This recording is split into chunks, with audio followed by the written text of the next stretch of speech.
ఇక 10 ఏళ్ల తర్వాత అధికారంలోకి వచ్చిన పార్టీలు 2.5 సంవత్సరాలకే కుమ్ములాటలు మొదలైతే ఏ పార్టీకైనా ఇబ్బందే కదా. అందులోనూ ప్రజాస్వామ్యం ఎక్కువ అని చెప్పే కాంగ్రెస్ పార్టీకి అయితే మరింత సమస్య.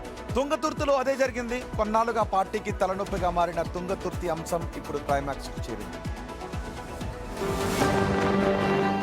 మందుల సామేల్ కోమటిరెడ్డి బ్రదర్స్ మధ్య నెలకొన్న వివాదం పార్టీలో హాట్ టాపిక్ గా మారింది. మండల అధ్యక్షుల నియామకం దగ్గర మొదలైన ఈ గొడవ పెద్దదైంది. మరోవైపు ఎంపీ చామల పైన మందుల సామేల్ ఆరోపణలు చేశారు.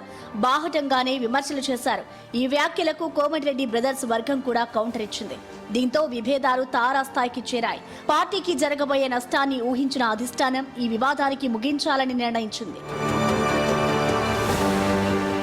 మాజీ ఎమ్మెల్యే జగ్గారెడ్డిని ప్రత్యేక పరిశీలకుడిగా నియమించింది. పూర్తి ఎంక్వైరీ చేసి రిపోర్ట్ ఇవ్వాలని ఆదేశించింది. ఎమ్మెల్యేతో పాటు ఎంపీలు, మాజీ ప్రజాప్రతినిధులు, పార్టీ సీనియర్లు, జిల్లా నాయకులు, మండల నాయకులు అందరితోనూ మాట్లాడారు జగ్గారెడ్డి. ఆ సమయంలో కూడా తుంగతుర్తిలో కోమటిరెడ్డి అనుచరుడిపై దాడి జరగడం పార్టీని మరింత ఇరుకున పెట్టింది.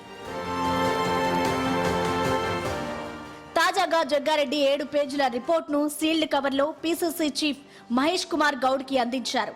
అందరి అభిప్రాయాలు తీసుకున్నాకే నివేదిక ఇచ్చారని, ఎవరి ప్రియారిటీ వారికి ఉందని చెప్పారు జగ్గారెడ్డి. ఈ నివేదిక ఆధారంగా కాంగ్రెస్ అధిష్టానం ఎలాంటి నిర్ణయం తీసుకుంటారనేదే ఆసక్తిగా మారింది.